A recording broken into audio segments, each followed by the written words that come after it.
Ready? Come on. Okay, so we're back at it again at AMC, and we just got done seeing the new Halloween. Yes, the 2018 Halloween. Yeah, and it looked like it was the executive producer, I think it said, was John Carpenter. John Carpenter. He did produce it, yep. Yeah, I actually thought it was a pretty strong entry into the Halloween franchise. I think most of them were kind of weak beyond Halloween 3. Yeah.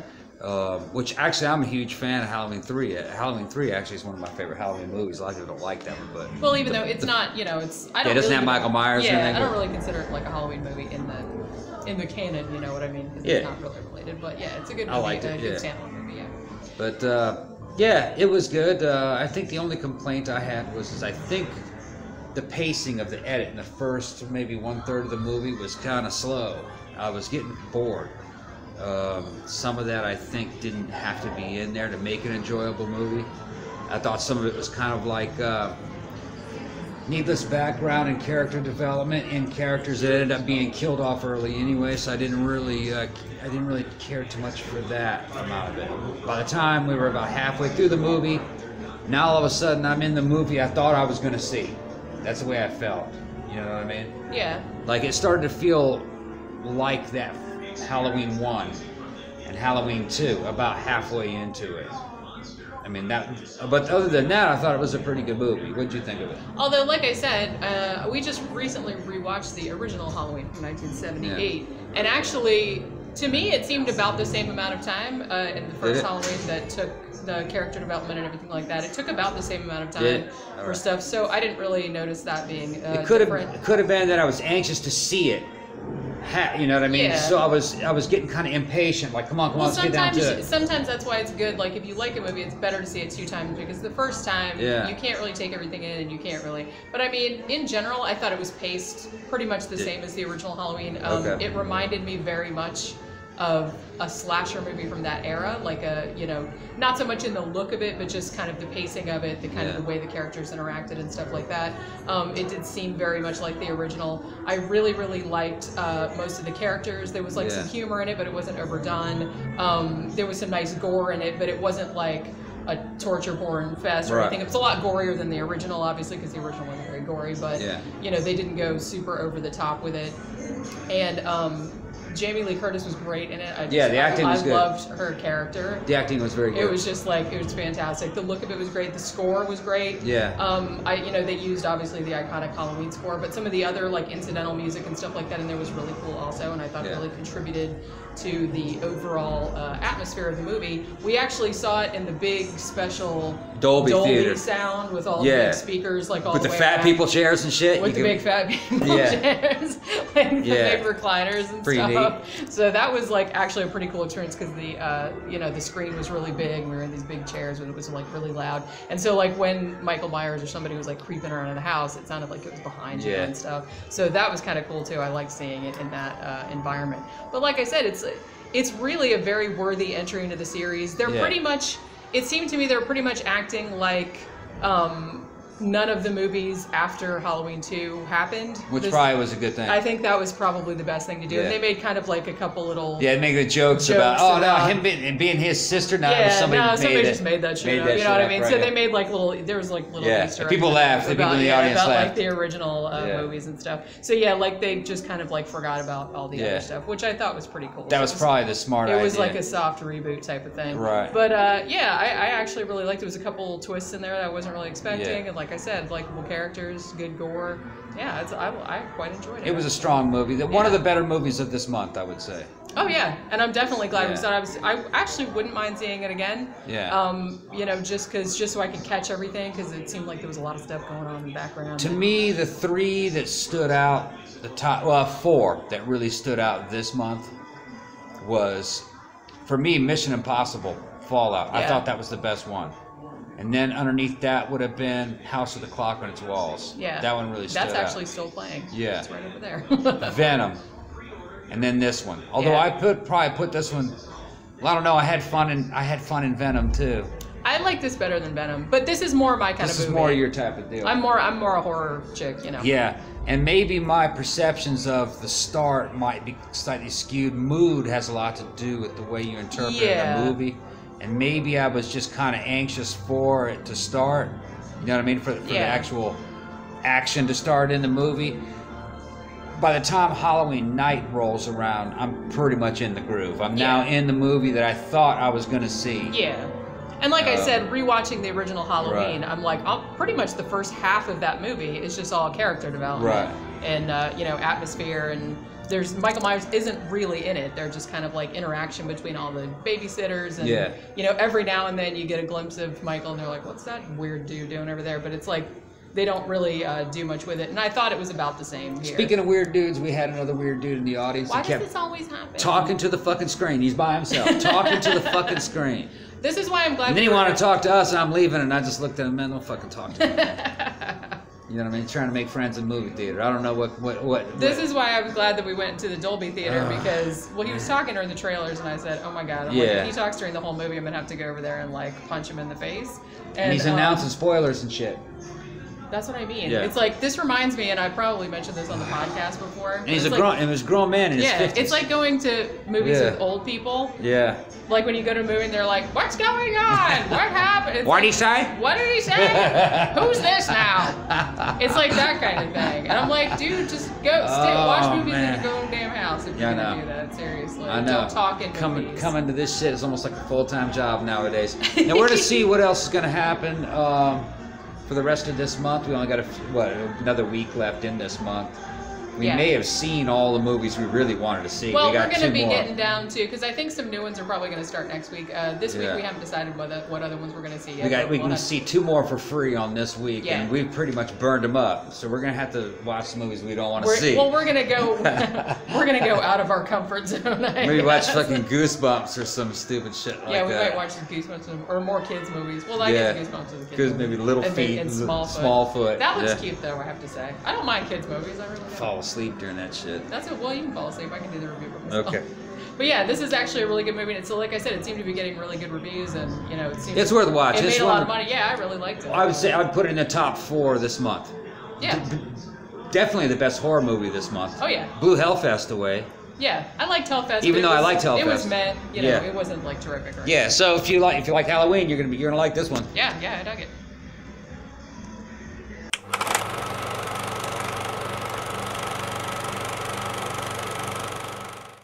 Yes, Jenny and I are back at it again. We're at Theater 14. We're gonna see Goosebumps, some silly ass child's flick. Well, we figured since it was Halloween, or it'll be a few days before Halloween before this comes out. Yeah. We would try to do Halloween type movies. We saw Halloween yesterday. Yeah. So today we see Goosebumps. We're kind of running out of stuff to watch. Yeah, that's the thing. It's like might be, I don't know, maybe Smallfoot, maybe we're on this. Maybe A Star Is Born, but I really don't want to see that. We're on this A-list program, and I'll tell you what, you can watch 12 movies a month.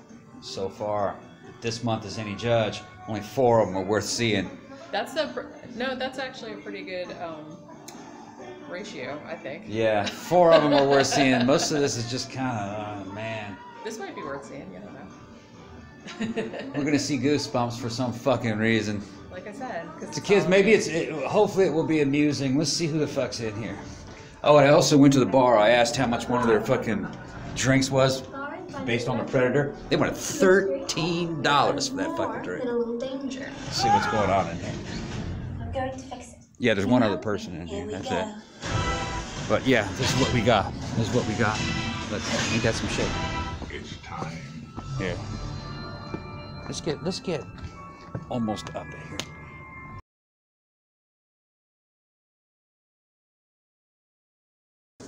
All right. Okay, so we just got done with Goosebumps 2, and I think with this one you can pretty much tell that what they were going for is kind of like a fantasy adventure Halloween themed movie that was kind of like fun for the whole family. I'd probably put it there with like Gremlins and E.T. and other Spielbergian type bullshit. It's about like that. Very traditional. It's almost kind of like a traditional American movie, you know, very much of a middle class theme. All of the characters in the settings were kind of I'd almost say generic, wouldn't you? Vapid bullshit, but entertaining. It was fairly entertaining. Like, it started out kind of... Here's the thing. Like, obviously, I didn't see the first Goosebumps movie. The Goosebumps series of books were very, very hugely popular in the 1990s, but I was like, at that stage, I was already out of high school, so I was a little older than the age demographic. My younger siblings actually had a lot of them, so I might have read a couple of them. So if you're familiar with the book series written by R.L. Stine, then you will know the tone of this, because it's very much like one of his books.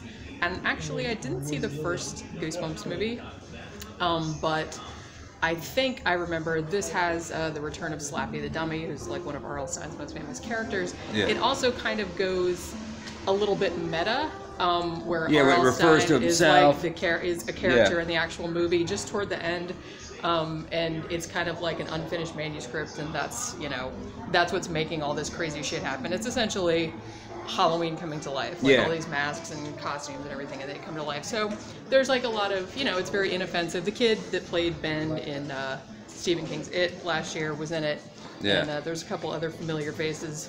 Jack Black makes an appearance in it. He's actually has an uncredited cameo appearance. Yeah, it's funny because which is actually pretty amusing. So he's been in 2 Halloween movies this year already. Yeah, obviously this is not nearly as good as House with a Clock in Its Walls was, because I really loved that movie. But this is just kind of like a fun. It's very tween oriented. Like, we weren't the target audience for this, and it's funny because we're in there with 6 other people, really, maybe 8. I think probably about 6 other people in the audience. No kids, all old people. Well, see, I feel like a lot of people have joined this Stubbs A-list thing, and they're getting to the point where we are now, where it's like, well, we're running out of shit to watch. We've seen everything, so it's like we have to go. Yeah. Like, to make it worth it, we have to go 3 times a week. So it's like I actually didn't mind this movie. It was just a fun Halloween kind of, like, some of the effects were pretty cool. Yeah, the special effects were pretty good. The way the witches look. Cool, they had every stereotypical every stereotypical Halloween monster is in this. Yeah, pretty much. Yeah. But like I said, I thought that it got better as it went along. Like, I kind of liked the way it ended, like with the I said, the uncredited appearance, the R.L. Stine. That first 15-20 minutes was rough though, just because everything is so fucking generic, and the characters are just so. You know what though? It's like very generic, very traditional, stereotypical American 2018. But this would probably go over really well, like in a place like China. They probably love that shit. Yeah. Oh yeah, it's traditional. But like I said, real American stuff. It seems like a cute movie to take very the kids generic to for Halloween. And like I said, not really our. We're not who it's aimed at. And everybody's straight out of Central Casting, and everything is just like unrealistic in a certain way. I mean, you got gay Chinese neighbors that overdecorate their. It's just fucking funny. I thought that guy was really It's just shit you don't see. All right, but all right, yeah. That's all we're gonna say about it, really. Yeah, we have to think of a movie to watch tomorrow or Thursday. We have to think of one more for this week. We have one more slot. I can't wait to see that, man. I want to see the Bohemian Rhapsody. That doesn't start till next month. Yeah. I saw the trailers for that. Look good. That's definitely on the list. Yeah. I'm very, very excited about that. That looks awesome. Let's get the fuck out. All right.